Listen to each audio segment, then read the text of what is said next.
My name is Ellen O'Callaghan and I'll be taking EU Law on the FE1 preparatory course at City Colleges. EU Law is known to be one of the most difficult exams on the FE1 syllabus. Now, while EU Law itself is quite complex and the syllabus is vast, there's no need to worry because it's quite manageable.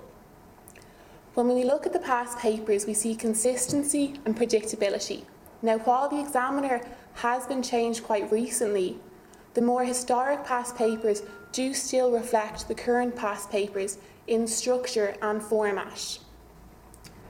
The exam itself is a 3-hour exam and you're requested to attempt 5 out of 8 questions. What we do here at City College is provide you with a concise and detailed and focused manual, tutorials and lectures. You get a chance to watch your lectures by streaming them online, in person, and you can review them on demand. At City Colleges, we encourage you to ask questions as much as you like, and if you've taken the decision to watch the lecture from your home, you're more than welcome via the facilities to ask a question online, which I can answer in class.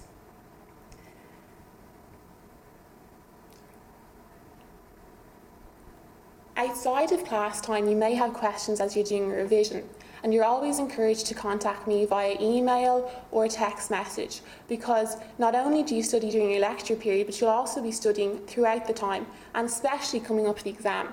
And we definitely encourage you to make contact with your lecturers, and I'll always be available to take your questions. In relation then to preparing for the exam, what we do at City Colleges is we look at the past papers, we look at what's been asked, how it's been asked, when it's been asked, and what the examiner is looking for. And we have a structured guide how to approach the exam. If I had to give you some tips as to how to approach the EU exam, what I'd say in the first instance is be familiar with the entire syllabus. This is not a course where you can cherry pick things. The examiner rewards students who are able to have an overview of the whole course rather than knowing 1 or 2 topics in particular.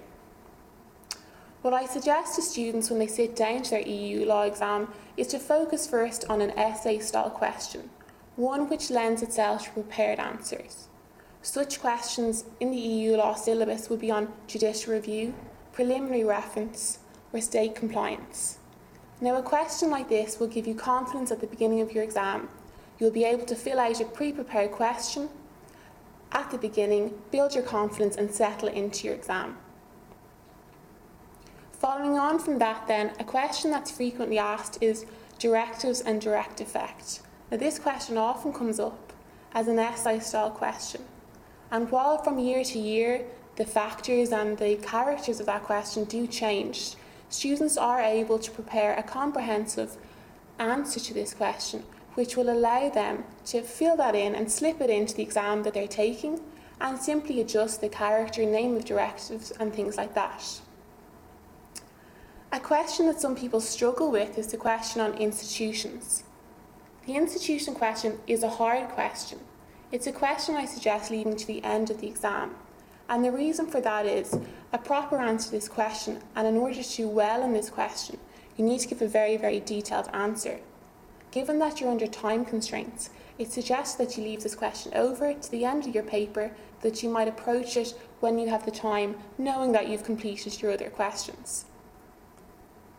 Another issue that arises for students when doing the FE1 EU Law exams is that students might approach a question in relation to freedoms, and they might believe that the freedoms come up every year, which in fact is not the case. Students need to know all the freedoms and be aware that sometimes they come up as part of a question and not all of a question, and not simply to rely on this.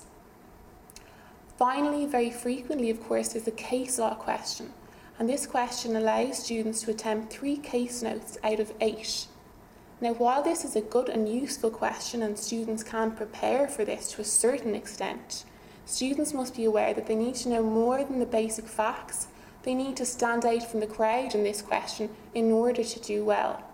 What students shouldn't do is see a question on the topic and simply empty out their mind and everything on that topic. They need to have it focused to the case. So caution is advised in relation to that question.